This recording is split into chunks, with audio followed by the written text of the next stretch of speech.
Presiden RI Joko Widodo Jokowi nyarangang para pemimpin negara G20 mewah para uleman antung nyelahin kewentenan Taman Hutan Raya Tahura Bali Kota Denpasar Bali. Parikrama puniki antuk nagengin edan pemargi ring rahina kaping kalih konferensi tingkat tinggi KTT G20 Bali tanggal 6 November warsa kalih tali kalih likur.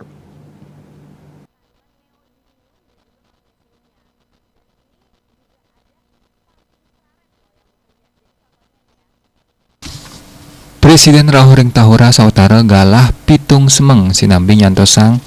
pangrauh para pemimpin G20 kepala negara boleh memblik bagan sarang para ofisial media saking negara G20 sanetalar kantun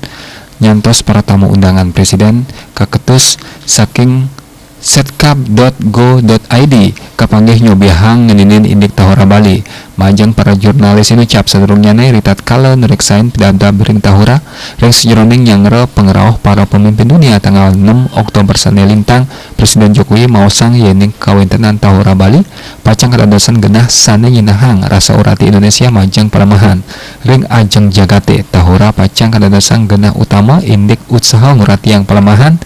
nanur tur meretenin alas inggian mangrup yadin alas tropis mangda para pemimpin sida nyelehin langsung hektar hutan mangrove kita. Indonesia ingin berkontribusi kepada perubahan iklim, terhadap perubahan iklim, dan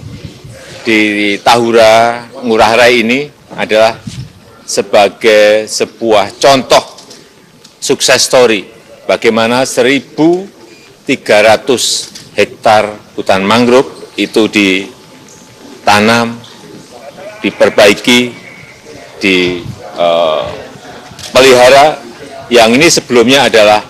area tambak ikan, area yang terabrasi, kemudian sekarang menjadi rumah bagi 33 spesies mangrove, spesies pohon mangrove yang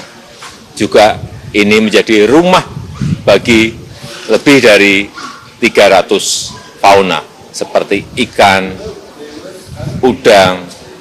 burung, monyet, ular, semuanya bisa hidup di hutan mangrove. Ini sekali lagi adalah wujud konkret Indonesia dalam perubahan iklim. Oleh sebab itu, tadi saya sampaikan, Indonesia mengajak anggota negara-negara G20 untuk berkolaborasi, bekerja sama dalam sebuah aksi nyata untuk pembangunan hijau, pembangunan ekonomi hijau yang inklusif. Saya rasa itu. Mungkin boleh cerita tadi Pak, kesan para leader setelah melihat ya, mereka banyak yang kaget bahwa kita sudah melakukan sejauh ini, dan ini mereka mengatakan ini ada sebuah pekerjaan yang konkret karena di sini memiliki kapasitas 6 juta bibit, itu baru satu lokasi. Tadi saya sampaikan kita tahun depan akan memiliki 33 lokasi, sekarang 5 sudah selesai, yang sisanya dalam proses berjalan. Saya kira itu yang menginspirasi para pemimpin, hal-hal yang konkret yang dilakukan baik dalam transisi energi hijau maupun dalam ekonomi hijau terhadap Bali Pos ngeningan.